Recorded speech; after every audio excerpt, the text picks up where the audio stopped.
Welcome to another edition of Practical Pet Chat with Lorin and Rob.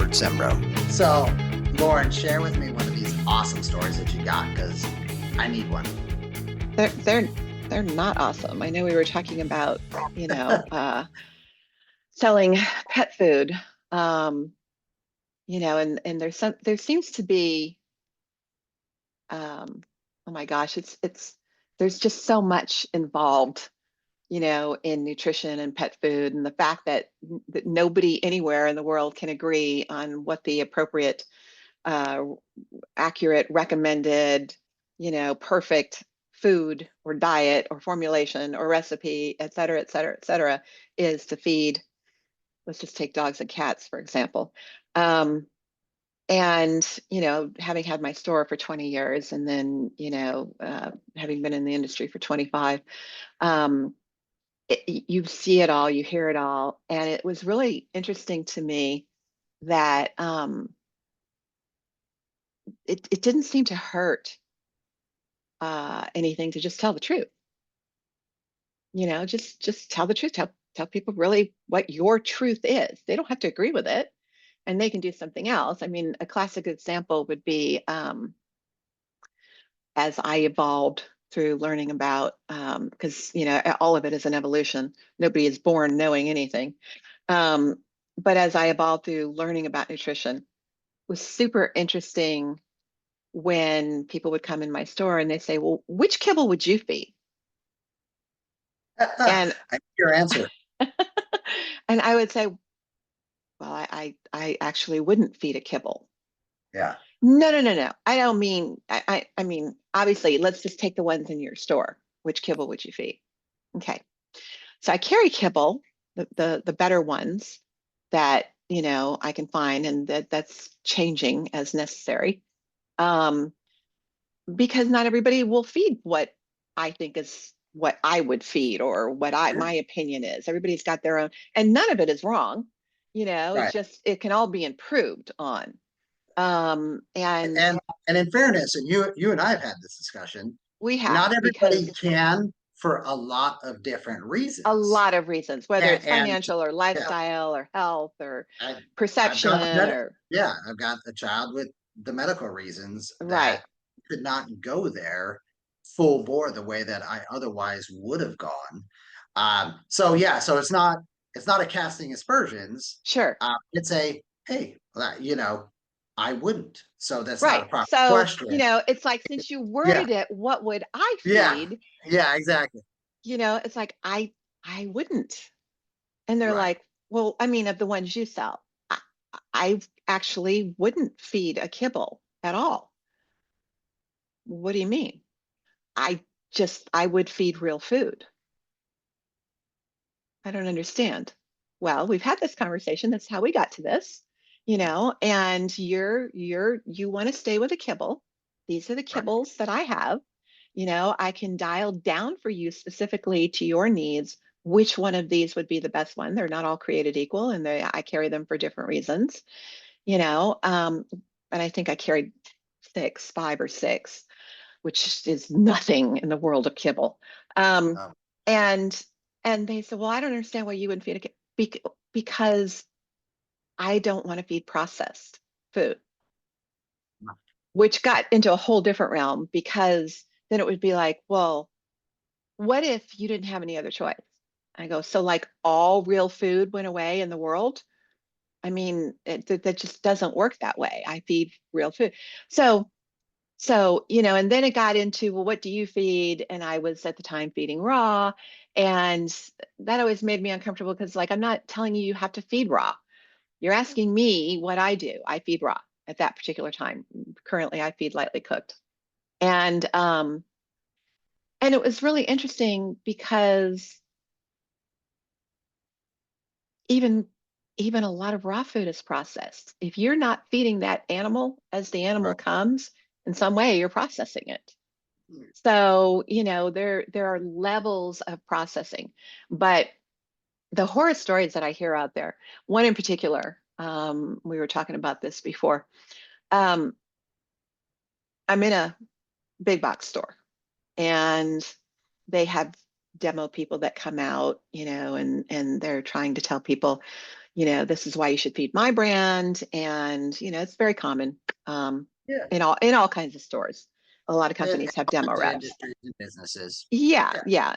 So I try not to pay attention to any of that because it usually gets my hackles up. But I try to keep in mind that what they're doing is, everybody's trying to make a living. So, it's like in everything in life, it's a buyer beware. It's why I don't stand in a grocery store line and judge people for what they're paying for in front of me, that they're getting at the grocery store in terms of pet food. So one particular company, their spiel was, "What do you feed?" And the customer would tell them, "This is what I feed." Person would run off, "Stay right here." They'd run off, they'd go get that food, they'd come back, they'd turn it around and say, "Look, we have the exact same ingredients in our food as what's in yours, and we're $5 a bag cheaper," or whatever it was. And I'm sitting there listening to this going, I think I should probably move down the aisle. And the customer said, "I think I'm going to stick with my food, blah, blah, blah," and walks away. And there were multiple demo people in the store at the time. And uh, I heard two demo people talking, and the demo person that I was just speaking about said loudly at the time, because I walked out of the store after I heard this. I didn't trust what I was going to say.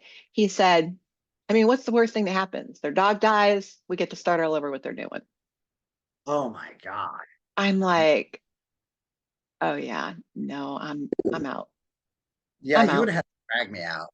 Yeah. That and what's interesting when you said that is it strikes me because the industry I do most of my work in does a lot of meetings and whatnot, and we talk about we don't. It's not a comparison like that, but what I will say is there's a definite difference when you have someone that is just hired for that type of thing, where someone who's much deeper in the business. Hmm. And so I'll hear from, the owners of companies, CHROs, CFOs, "Thank you for being here. Oh my gosh, the things that you shared, just so you know, are not the things that your Yeah. folks shared at the other meeting or this or that. And we'd really love to have you at all those, and I can't be at everything." But it is interesting because I thought that's where you were going, in terms of just there's different knowledge levels as well, right? So if you don't know, you go to the lowest, you know point of connection. Oh, the price, which is just a horrible way to Right. judge things. Right. But to go there, that person should not represent Oh any my company gosh. in the No, pet no. space.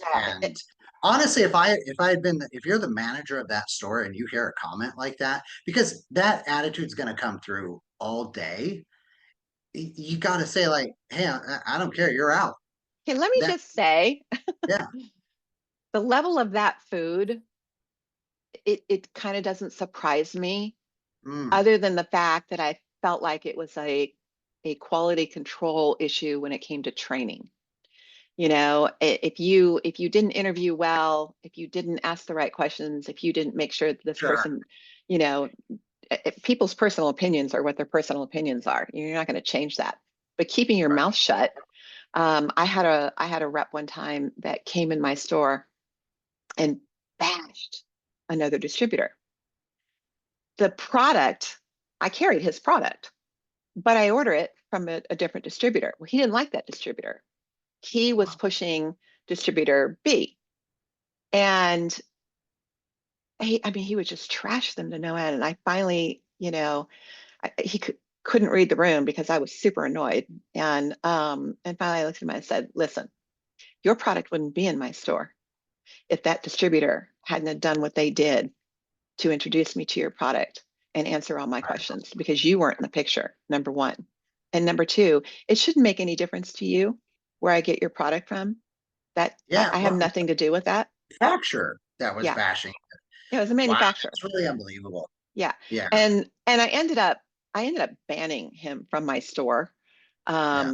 And I would have done the same thing had I been the manager of that other store with that Right. particular person. Some people it just doesn't make sense. But it really comes down to, a lot of training that goes on, a lot of what happens. So I was in charge of training for a number of people in the retail side for a company. And it was shocking to me that what they knew was limited to what the rep would tell them when they came in. Yeah. Yeah. And that's what they would memorize is the talking points. And so one of the training exercises I went through, I said, so I would take the customer role and we'd role play, and I'd come in and I'd say, you're the salesperson, I'm the customer, so let's go. So I'd walk in. They weren't taught how to ask questions. They weren't taught how to relate to what the customer's needs were and to turn to the appropriate product instead of whatever they're spiffed for, incentivized on, whatever Sure. their favorite rep sells, and some of the reps come in and they're very good at rewards and that kind of thing. And that's just part of the selling market and everything. But it's like you're not doing the customer a service, because I would deliberately say things like, well, I don't feed grain, and I think my dog has allergies to some things. And that salesperson would end up taking me over and hitting all of the marketing points of a particular brand. And I'm standing there going, doesn't this have grain in it? And Right. after we were done, I go, you didn't ask me the allergies or the sensitivities. You didn't ask me how I arrived at that. You didn't ask me what kind of dog I have. You didn't ask me how old the dog was. You didn't ask me any number of questions that you should ask first if you want to detail something to that particular individual, because you can have, I had 12 dogs at one time, and not one in the house was like another. Right. So to think that I could feed them all the same thing, the same way, with the same ingredients all the time was doing them a disservice. It was a pain in the butt, Right. but it was the commitment I took on. And I'm not saying that everybody has to take that commitment, but you go talking about lowest common denominator, take the animal that is in the worst shape, and you fit whatever you can to that animal, and it probably will be fine for the other ones unless there's a medical issue involved. But if Sure. you're looking to negate sensitivities or to eliminate itchiness and those kinds of things, and food is where you're going to start, then go with the fewest amount of ingredients, and try to dial in that one kid, and then you can always add for the other kids. Right. But it the problem that I see nowadays is everybody wants a quick answer. They want a quick fix. Right. And I ran through the same thing when I had my store. Is people would tell me all the time, nobody's ever told me this before.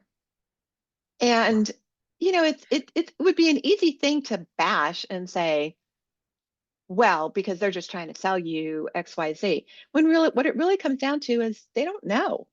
And they haven't taken they're not they haven't gone down the rabbit holes or gotten into a level of immersion that swallowed me up.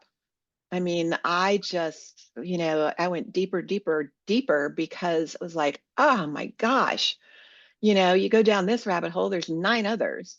And you start digging, and then there's, courses and classes and education and people to, that know more or that know differently. And then you want to take all that information, and then you have to disseminate that, right? You have to be able to adapt that to the individual. So it's frustrating. There was a company that came in, and I used to tag along behind the manufacturer training reps that would come in to talk to employees, because I want to hear what they had to say. Sure. And what was frustrating for me is a company in particular that said, we're the first company to ever use this particular type of packaging. I almost said what it was. This particular type of Yeah. packaging for our pet food. And I was Right. like, I don't think that's right. And I'm standing behind, So I immediately pull out my phone and I put first pet food to use XYZ packaging. Yeah. And sure enough, 8 years before the company that was in there was saying that, other pet foods had been utilizing that packaging. So afterwards, I said, so just so you know, Right. and his response was, well, this is what my company tells me. I go, Right. but I knew dude, that would be the you, response. I know, but this is an easy thing to check.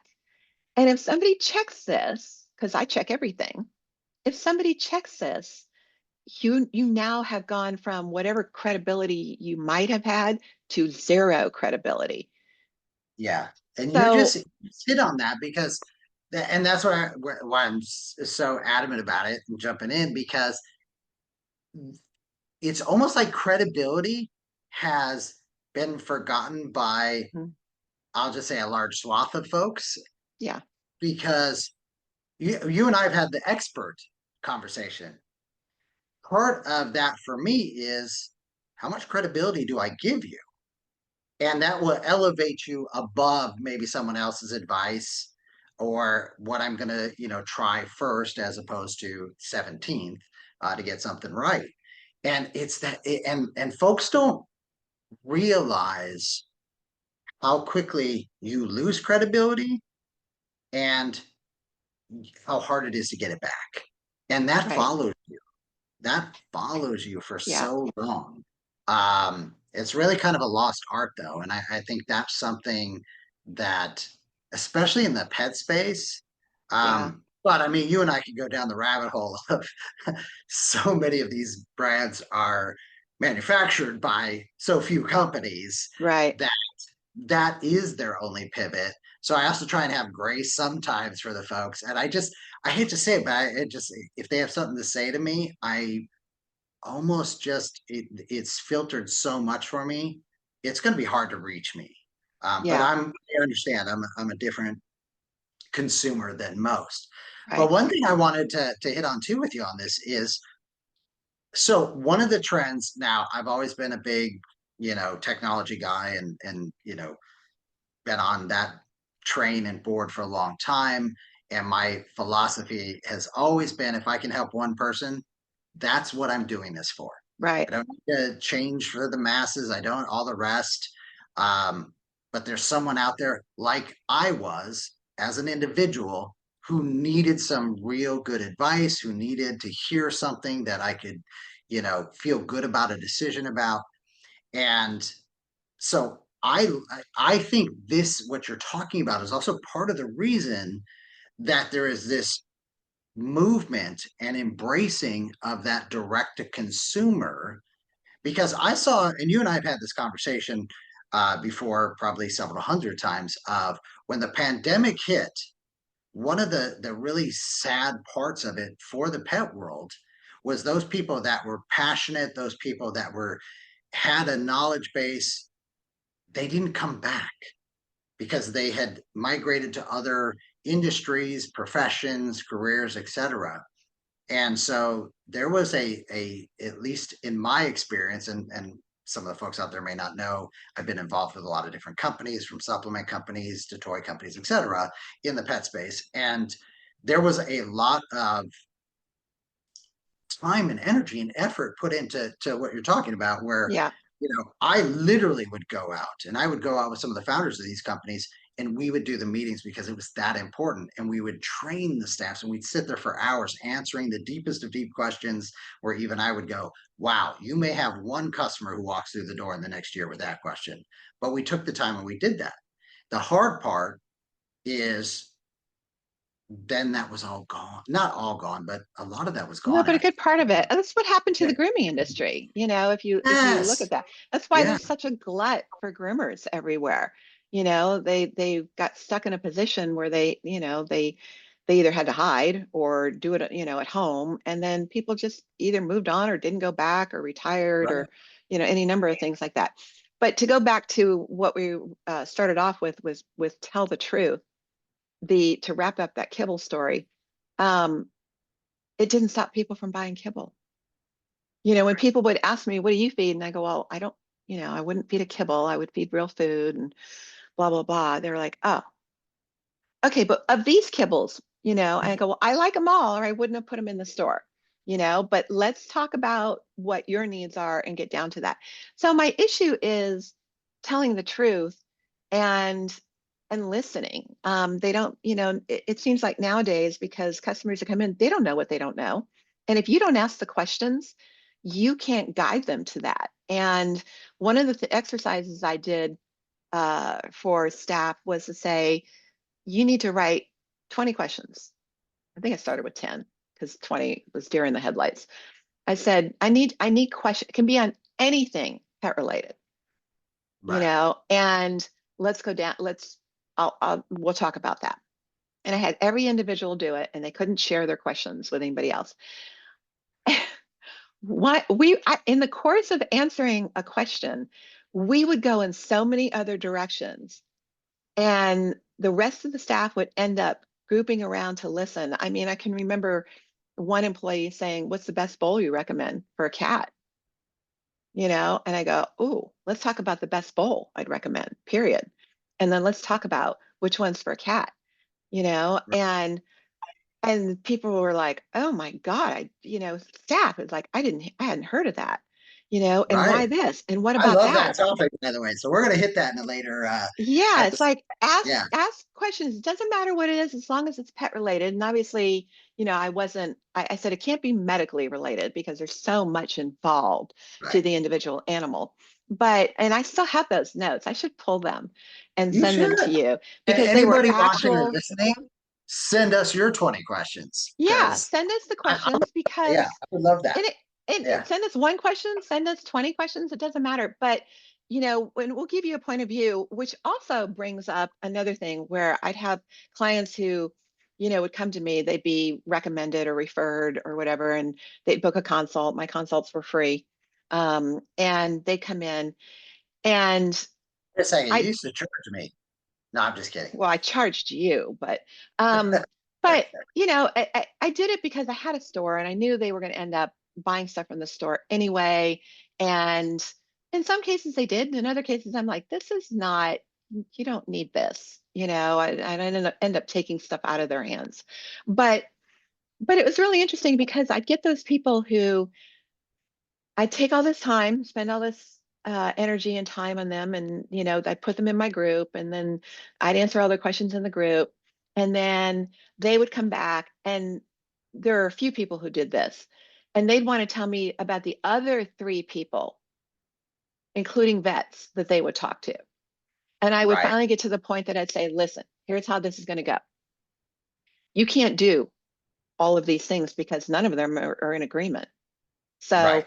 find whoever it is that you want to trust and give them 90 days, to do everything that they're recommending you. Don't listen, but don't ask anybody else. Don't go in the Right. groups. Don't ask the questions. Don't be polluted.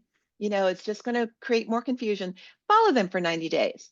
If you don't see an improvement, pick another person because Right. you can't take all of this conflicting information, and go with it. I would give people reasoning, support, logic, links, backup, proof, all this, and say, here you go. You take this, you read this. It was like when people would come in and say, this is what's going on with my dog, blah, blah, blah, blah, blah, blah, blah, blah. And I'm writing down everything they're telling me. And then while they're telling me, I'm on my phone and I'm also writing a post-it note and I'm showing them something. And then I would turn it around and I'd slide them the post-it note and I'd say, here's what I'm gonna tell you. You ever heard of vaccinosis? And they would say no. And I'd say, okay, so I wrote it down for you. You go do your own research on it. Okay, but all of these symptoms, when you look it up, vaccinosis in dogs, whatever, Right. that's what, see if those symptoms don't match. And they would say, well, can you just tell me? I go, yes, I could, but it's not anything you've ever heard of. You're not going Oh, to no. believe me. Yeah. And I want you to go and realize that it's a real thing. And then you can come back to me. And people Yeah. would come back and be like, holy crap. And, Right. it wasn't the case for everybody, but when in those cases, it was like, oh my God, what do I do? okay, so Yeah. let's sit down and have a conversation about this. Yeah. Well, and so many things you just said just sparked me here, but I've seen you do that. I saw you do that at your stores. I think you also gave me, I think I have a wall of Post-its, so thank you. My Did you house ever was do all, anything with them or did you just wallpaper? um, they were good wallpaper. No, I'm just kidding. I trusted you, of course. No, but so but I think that's so important. But here, the other thing that I wanted to jump on that you just said was because I often say people say, and I know you hate the word expert, but they'd be like, "Oh, I you're a do. pet expert," and I'm like, "No, I'm a connector." I know so many wonderful, knowledgeable people in the pet world, and I would use the example of how I got involved deeper in the supplements. I knew almost all the different supplement people. I had a dog who was really struggling with some health issues, so I tried the supplements, did those, and ironically came to somebody else who they gave me their supplements. I had never even heard of them, met them, etc. Tried them as you just pointed out, stopped everything else, used that, and I took notes each day. And I compared those notes. And now I could also see what was going on with my dog because that's the Sure. hardest part. And that's the thing I want to drive home to folks is like time goes by so fast. And people want, to your point, just make it like quick. Just give me the fix. Give me the short. Yeah, just tell me what to do. Give me the And big pharma response without the and big that's pharma. Yeah. yeah, and that's not how it works for humans. It's not how it works for pets. Every body system is different. What works for one doesn't necessarily work for the other. And to your point on the what questions, the listening and all that, there's also the observing, Hmm. and what's your baseline? And I talk about that a lot in some of the things that I do currently. Do you even have a baseline for you to make any judgments? And if you go back to what you're saying there is like, tell me about, your dog. Tell me about your cat. Tell me about what are the issues? What are you And noticing? tell me what you've done and tell me how long it's been going on. And And how, yeah. And what's worked, what hasn't worked? Where did you think you saw some change to the positive and where didn't you? And to me, that's the interesting thing is, and trust me, I am no guru at it either.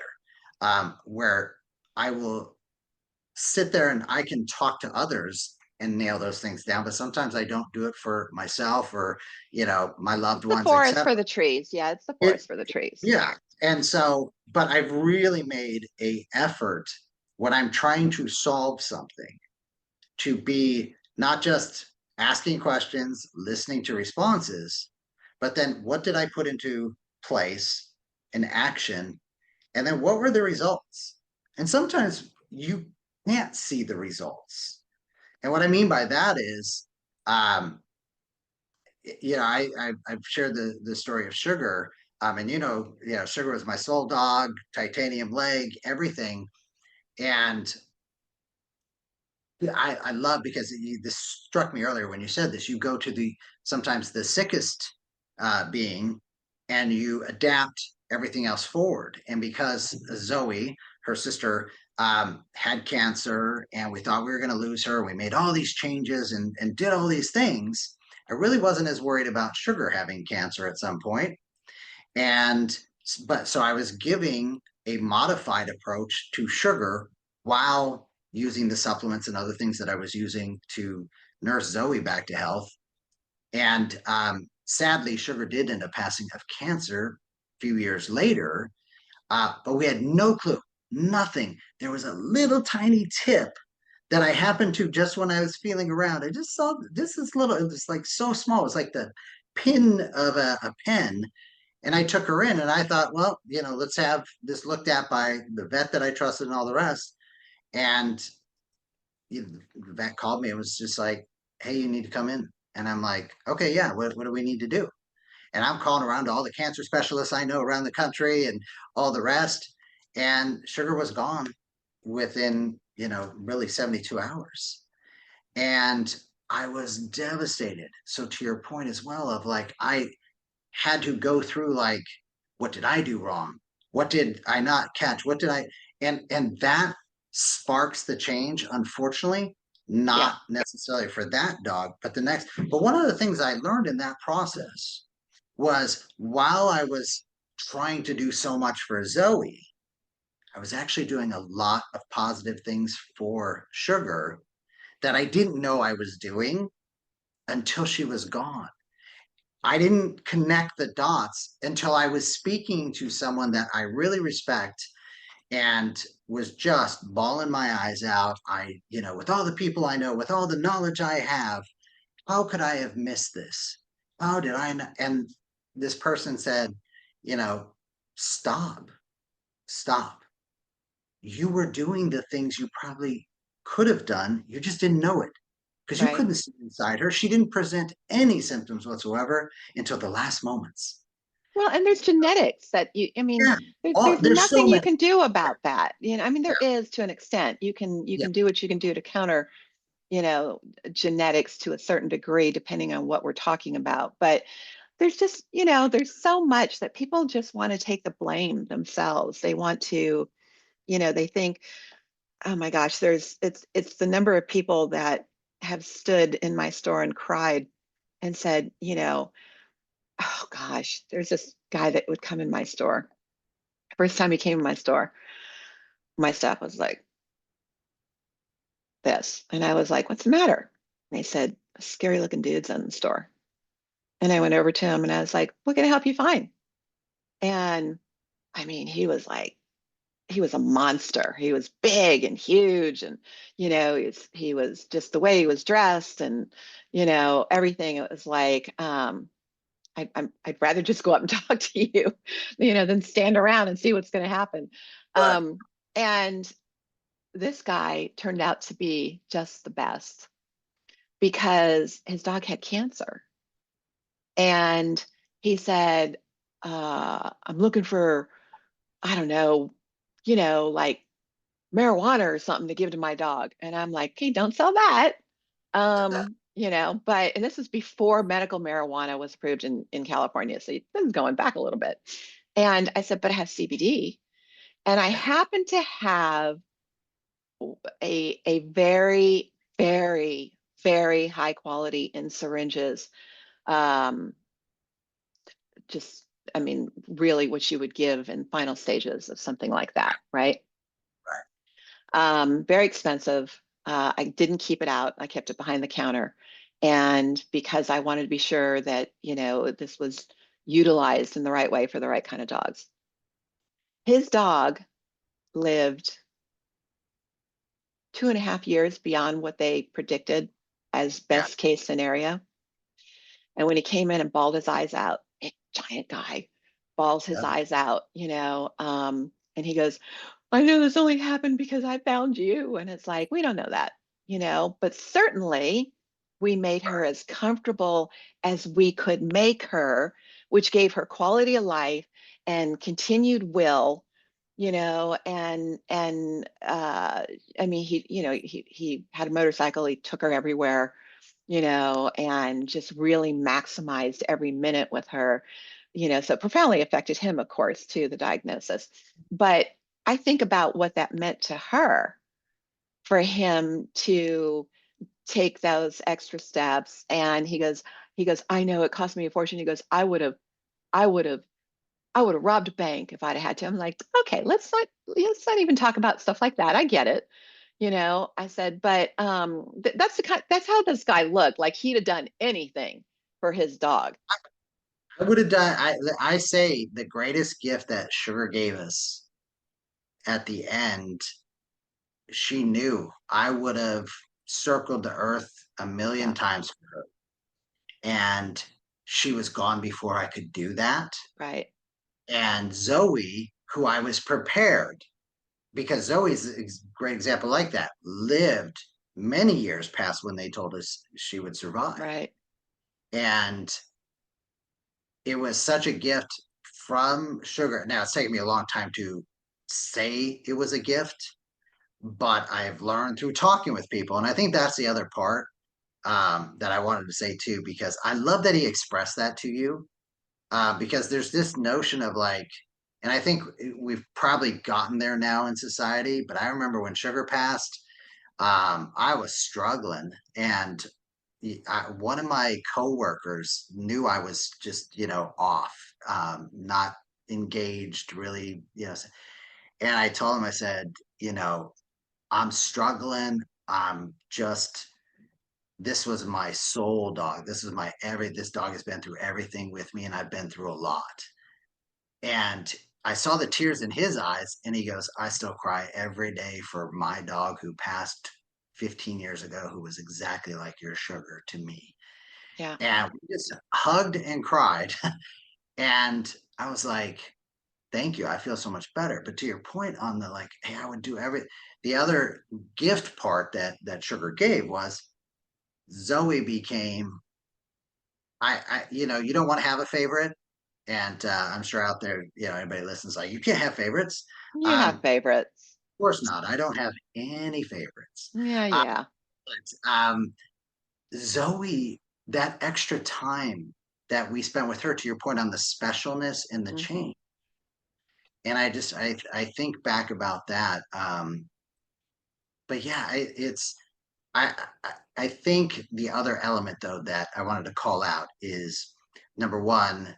I probably scared your staff plenty of times too, so let me apologize to them if they're listening. But the other part of it is that's why your place was so special. That's why people like me and others would drive an hour and a half to go there. And I think that's one of the elements of when you look at especially some of the independent stores. And I'm proud of those who have made it through, because we were just talking about how many of them lost their key staff people, Yes. hard to bring The that back. talent. Yeah. And the knowledge base as well, Yeah, and that talent. Yeah. yeah, because we get hit with so many different, gosh, forbid, go on, and I'm not going to say the platform because I'm so angry at the platform right now that I was just about to mention, but I'll let it go. Okay. But you're just bombarded with ad after ad after ad after ad. And we're all searching for answers for something minute to minute. So I have complete grace for all of you out there. The reality is, it's hard to find people to trust and connect with. Right. And we just, the anonymity of the internet is something that's just such a double-edged sword. And man, it's tough. So when you find a quality person like yourself and your staff, to be able to tap into that and some of the independence that you and I have come across over the years, that's sadly really missing these days. And that's one of the things that I hope what you and I are doing, and other elements of things that we're doing to connect people with other knowledgeable, trustworthy, people who can help improve instead of take away or judge. And that's Right. that, like, if you think you're an expert out there, if you're judging, I don't care what you're an expert at. Right. Because you don't walk in my shoes or anybody else's shoes. Share the expertise, not the judgment, I and I used to I used to when life really changed for me at the store was when vets started referring clients to me. And I had a vet who called. She was super excited. She had come to me for some nutrition training. And I was like, she came in, she's like, I only have an hour. And I was like, it's nothing I can tell you in an Med hour, school in an hour. And I was like, yeah, I was like, that's what you got in school. What do you mean? Yeah. Um, but she ended up calling me and she's like, I have a client who's feeding this dog has diabetes. Can you help? I said, I'll help on the condition that it's all three of us working together. And we changed that dog's life. but I had a closer to me vet who would send very difficult clients to me. And one particular client she sent, this goes back to telling the truth. The truth is hard. It's hard to tell, and it's hard for people to hear.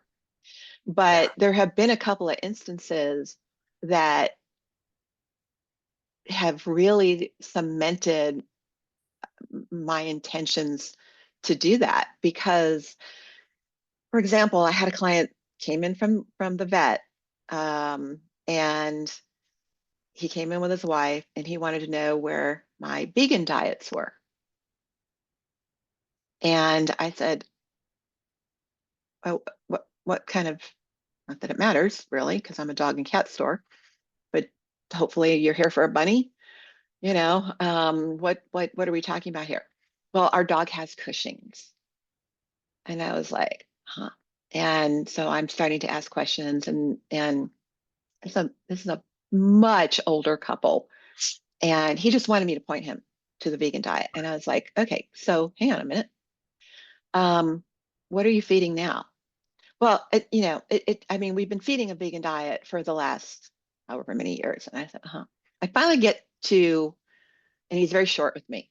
I finally get to, how did you end up here? My vet sent me over.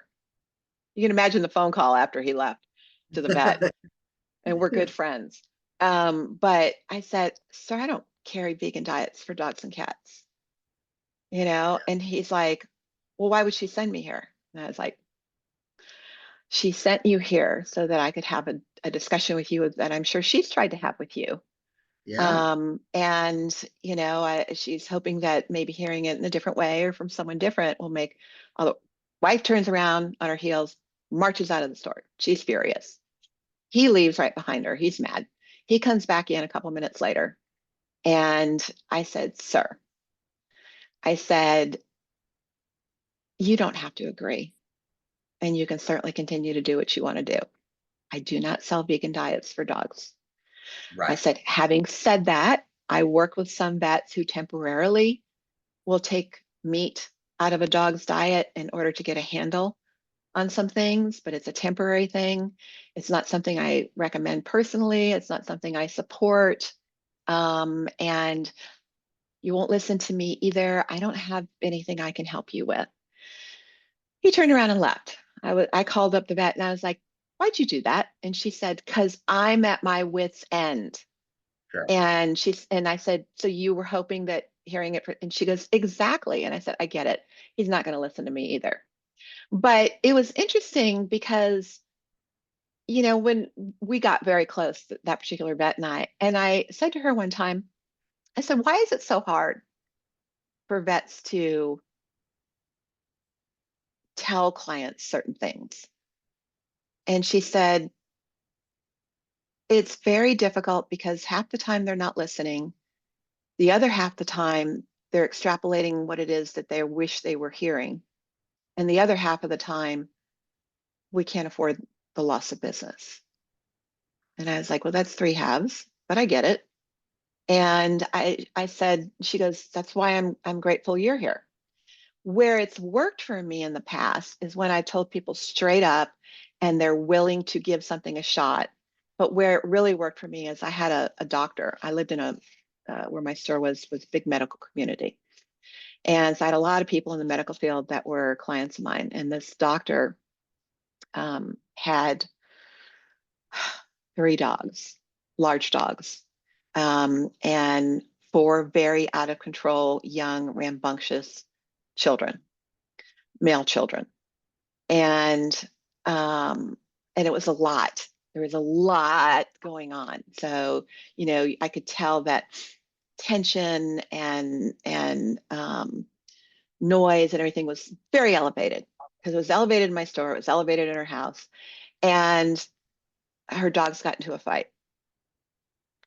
The third time the dogs got into a fight, she came to me every time.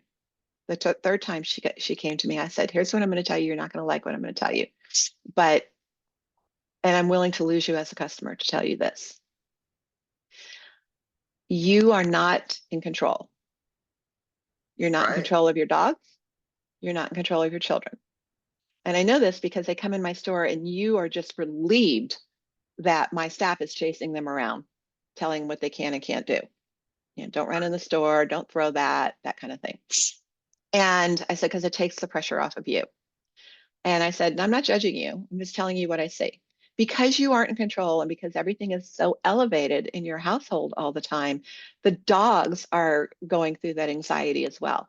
And that heightens whatever is happening between them. I said, so I'm going to tell you that if you want to do the right thing, you will rehome these dogs to someone else. And I said, I'm willing to sit down and go through each dog with you and their individual personalities and what their needs are, because one dog in particular was a very big problem, had already bitten kids, had already bitten her own kids, had bitten other kids, you know, and I said, the liability that you're facing is off the charts. And you're also doing a disservice to the dog because the dog will end up being put down. Right. Yeah. I mean, there's the harm Right. across the board. Right. So I said, if you're willing to listen, I mean, she was just like through the whole thing. And I said, you know, you can do whatever you think is the right thing to do, but I have no other answers for you beyond this going forward. She left. She was in tears. She came back 6 weeks later. She had rehomed all the dogs. Wow. She Okay. said, I wanted to tell you that I realized how hard that was for you to do. And I said it was, but I had to do what was in the best interest of the dogs. And those dogs were all either going to end up being put down or in situations that were equally as traumatic, you know. And I said, and I couldn't stand by. And you asked. Yeah. She rehomed all the dogs, and she was a client for years after that. All the dogs were happy. She kept tabs on them. She facilitated financially, you know, for a little while for the dogs. She then got another dog, one dog that Mhm. she could manage, that she could handle, you know, that fit in. And her thing was, well, each one of the dogs belongs to one of the boys. And I go, no, they don't. The Yeah. boys are too young. They don't know what to do. You're not teaching them what to do. They're not taught respect for the animals. They're Right. wild, crazy boys. I mean, they're just being boys. There's nothing wrong with them either. You Right. know, you're not in charge. And you know, she's in a high profile job that takes her out of the house at all hours. And it just was too much. You know, and then there was a client who had never been in my store, and I went out and greeted him, and you know, she's like, "Oh, we saw your store, and we just love our dog so much." And she's going on and on about the dog, and you know, I'm like, "Oh my gosh, that's great!" And what kind of dog do you have? And you know, and long story short, this was a dog that was so grossly obese Oh, that she needed to, you know, and she wouldn't listen to me. She wasn't hearing me. And I said, well, right. you're gonna love that dog literally to death sooner than it needs to happen, because 140 pounds for that breed of dog is completely inappropriate. And in all of the cases that I worked with clients and their dogs, I wanted to see their dogs, because oftentimes what the parent sees, the dog parent, I call them dog parents, what the pet parent sees is not going to be what I see. You know, Right. the number of dogs that I consider to be overweight, that parents would look at me and they were like, "What do you mean?" I'm like, "Well, let me show you." And then I would show them, and then I would back it up with a scientific composition chart, you know, and say, "This is why, you know, and here's the things you need to consider." And if the dog was not eating such a carb-laden diet, you know, I mean, Right. carbs aren't anybody's friend. Ours, dogs, cats, you know, anything like that. So, you know, it's a lot of that keep you going through all the times that somebody is beating you up, you know, for their own beliefs that are contrary to yours. And then they come in and they ask you for your opinion and you give it, and then they get angry about it and Right. they Right. want to dress you down for giving such bad advice. It's like, you asked me, you came in here. I didn't go out in the street and grab you and say, let me give you my opinion. It was like, you came I, in here and asked me. yeah, but I do like that. So, and again, this is another one of the things you and I have talked about. My philosophy in life and where I hope to make a difference is we all want that third decision maker, meaning Right, I want to believe in Santa Claus. Someone's going to tell me Santa doesn't exist. So I'm going to go to the third person and they're going to break the tie. And that's how the vet was using you. right, And the pet parent doesn't want to, and I'm a big pet parent person, does not want to have to deal with the issue sometimes. I've been there myself. And sometimes, by the way, we're right. right. My best friend Bella, they said I needed to put her down. She had a vestibular disease. And I said, give me a moment. And the second they left the room, I scooped her up and walked out of that place. And I've never been back there since. And did all the research and all the rest to make sure I got her through that. And when she has bouts of it, I take it upon myself, which goes back to what you were just saying on you got to know what you can handle at any given time too. Life changes. So sometimes, hey, I Right. can do more than I can maybe in the future, or I can do less right now. And your story really hit me too, because one of the harder things I had to accept, um, and I only accepted it when cars were flying past me and people were screaming at me. We had adopted a dog that could, from a sitting position, jump our 7-foot fence.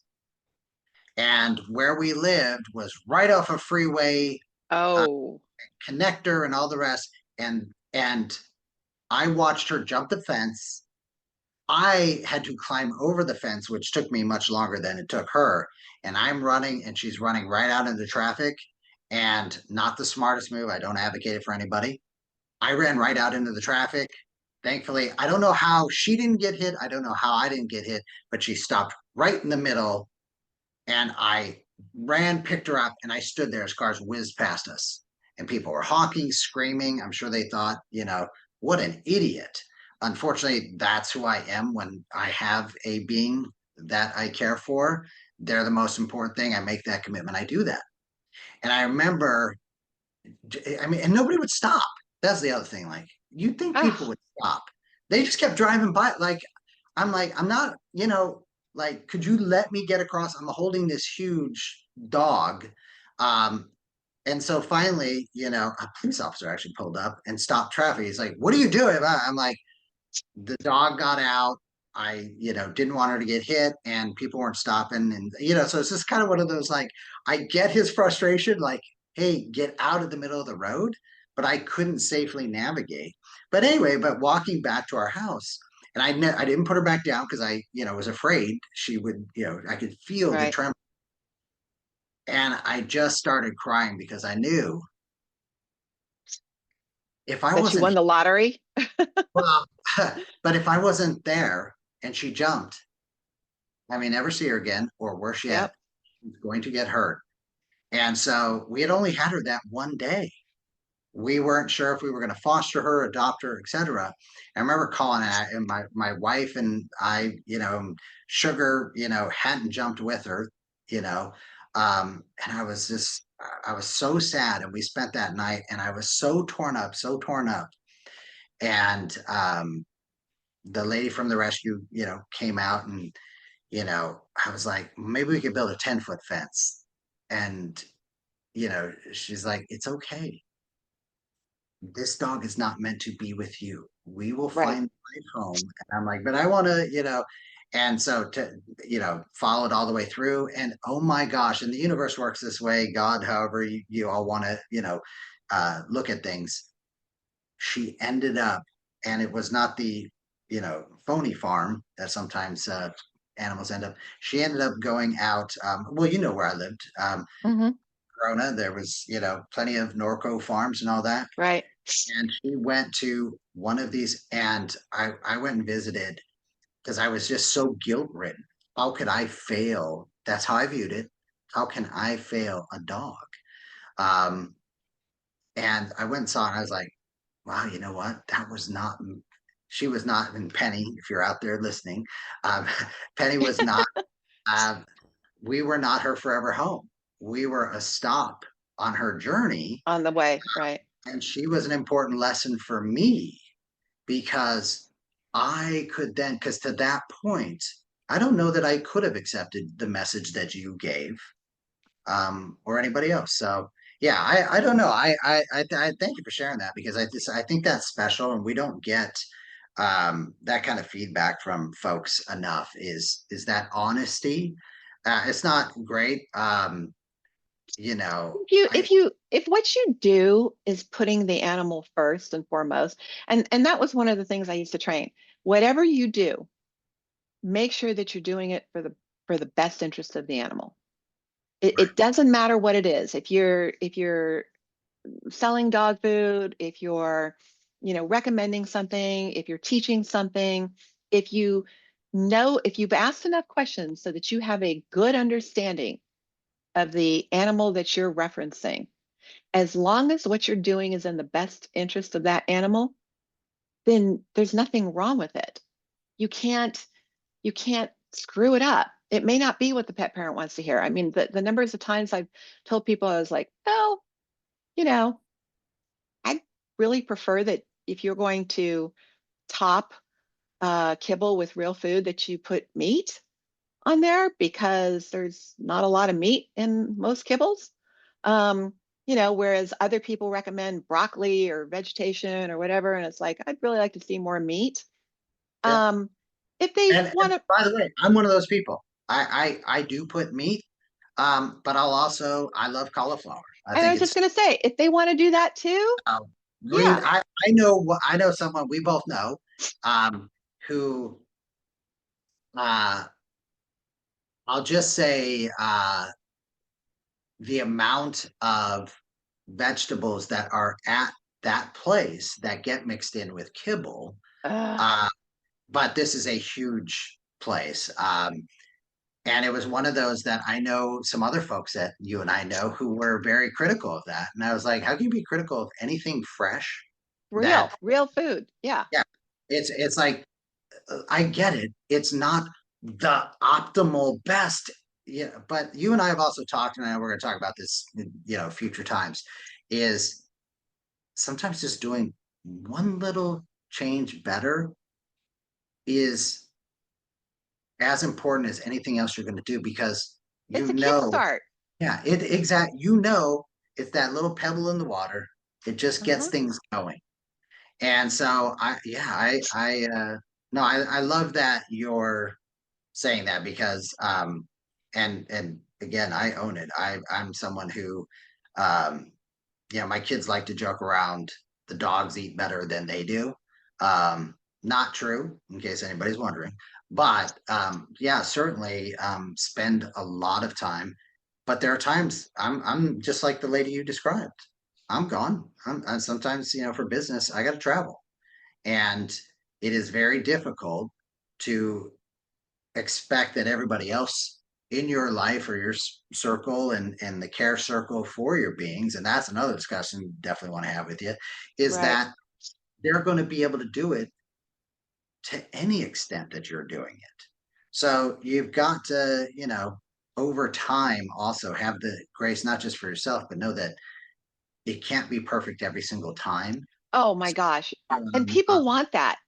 They want yeah, that. well, They want to know yeah, exactly, that goes back exactly. to your just tell me what to do. It's like Yes. that. Just can't you just give me the little, Yeah. pill that I can just okay, great. Yeah. I've eaten for Well, the I get day. that. I used to get that at the store and in my group where people say, can't you just tell me what to do? And I'm like, yes, I could. But Yeah, if you learn it, you never need me anymore. If you'll just learn it and if you'll just take a step back, it's like the people, because I cook this way. You probably cook this way too. That don't measure. yeah, I don't yeah. measure. I don't either. So, when I cook, I put, people are like, "Oh, what's in that?" And it's like, okay, well, first of all, not only do I not measure, I probably don't make it the same way every time. And my husband, who feeds the dogs currently, is like, exactly how much? I go, there's no exactly. It's food. I'm like, don't overfeed, You know, this is about the amount. If you want to put some of that, you want to put some of that, you want to put some of that. I don't really care. You know, just don't overfeed them or underfeed them. But he's, you know, most guys are guilty of overfeeding because I swear to God, they look at that little bit amount and they think, I would need more than that. And I'm so happy you said that, because I want to have, like, one of the simplest, easiest things to do is get rid of the bowl you have, get the right, Yes. even when you brought it up on the cat thing, because to me, that's one of the biggest obstacles, because I'm that guy, Yeah. you know. All If guys are. I say, I look and I'm like, did I short her? I am so sorry, Bella. There is not a lot in there today. Wait a second, that's not your regular bowl. Did you shift Right. that up, or did So yeah, no, it's such a good point. And, like, we get in our own psyche and go, well, that doesn't look full. Well, And I have 3 pound dogs, as you know. And so to from a guy's perspective, a grown man, the little tiny amount that you feed a 3 pound dog is like right, one bite yeah, for a male human, you know, adult male human. And I constantly would go, I'm not feeding you. I'm feeding a dog with a stomach this big, you right, know, and well, she ate it all. No kidding. She's a right, dog. You know, yeah. she's going to eat and then she's going to eat Well, some more and then and she's going to eat I'm some gonna put more. I'm gonna defend your husband and myself a little bit too, Of because course, I would expect that. they, you know, Bella will do this thing. I won't say the term that I use when she does it to me, but she'll give me that, like, Tiny Tim, like, please, sir, Please, may I sir, have may a I bit have some more? more? Yeah, look deep into my eyes before you answer. And I'm like, okay, I'm so sorry. Oh, yeah. And yeah, Completely. But it's not just yeah, guys. I mean, because I know I had a lot of female customers that would work that way. And I'd be like, okay, when you go to feed your dog, do not look them in the eye. You know, I'd have to teach them that because dogs are that's your practical pet tip masterminds. of Yes. to do Yes. not look your pet in the eye when you feed them. That Because is, they look at you like, oh, yeah. starving. Been waiting all day for this. Yeah, no, exactly. So funny. Oh Oh my my God. gosh. But yeah, that's it. Don't look at your dog. Just put the bowl down. And it's funny because in my house, I can hear my husband when he's talking to the dogs, like, I'm not in charge, mom's in charge. And they're like, crap. You know, so it's like, you know how kids work one parent against the other? My Yeah. dogs work my husband no end. When he's like, go ask your mom, they're like, never mind. You know, because mom's not going to give us more treats. Mom's not going to do that. Mom's not going to give us extra. You know, mom's the hard ass. And it's like, it's out of Even worse, love. even worse than that, I have a bench at the table that we eat at. And Bella will just, first start with the head on the lap. Like, it's okay if you get a little messy with the meal. And if I'm not getting messy with the meal, and I look one way and I turn to the side, I have someone sitting right next to me on the bench. Like, are you sure you need to keep eating that much? I'm a little worried about you. Maybe a few ounces. I can finish this for you. Um, yeah, no, I'm like, I'm awful at that. We're all suckers for our animals, but I'm not any different. I just have had to learn that it's a tough love, Yeah. you know, because I mean, you know, my heart dog, Coco, I mean, what dog needs a car? I drove to Home Goods in Palm Springs where they had a pink car, you know, and got her a car that, you know, runs on a battery and everything else. And she loved it. And she took pictures in it, you know, and I posted them for the You are store. a photographer who literally has 3 warehouses of Right. props. But that's because you did that. You do that for a lot of animals. I did it for one dog. I Oh, mean, that's if this that. dog was a human, she would have had everything on earth she ever wanted because I mean, and as it was, she had, I mean, she had thousands of outfits and a car and I Oh, mean, just everything she wanted. And I found nothing wrong with that. I mean, people are like, "You bought your dog a car? Hmm. Look how cute she is." oh And my people be God. like, "Okay, uh-huh, It's like so many things to talk about, and that's why we're doing these pet chats. So that we can just get to common sense, get to practicality, get to, hey, you're not alone out there, And so maybe here's where we end this episode today because, yeah, I mean, I love it. And I have to say, as always, thank you because my energy Likewise. spirit is so full and happy right now. So thank you. Good. Same here.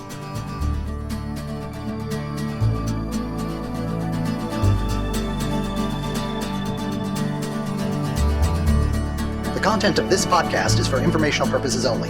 It is not intended as, nor should it be construed as, professional medical advice, diagnosis, or treatment for your pets. Always seek the advice of a qualified veterinarian with any questions you may have regarding your pet's health or medical condition. Never disregard professional veterinary advice or delay in seeking it because of something you have heard on this podcast. The hosts and the guests of this podcast are not liable for any actions taken based on the information shared during these episodes. Any reliance on the information provided is solely at your own risk. Copyright 2025 Practical Pet Chat, all rights reserved. Unauthorized duplication, distribution, or reproduction of any content from this podcast, including but not limited to audio, scripts, and show notes, is prohibited without prior written consent. The opinions and views expressed by the host and guests are their own and do not necessarily reflect the views of Practical Pet Chat.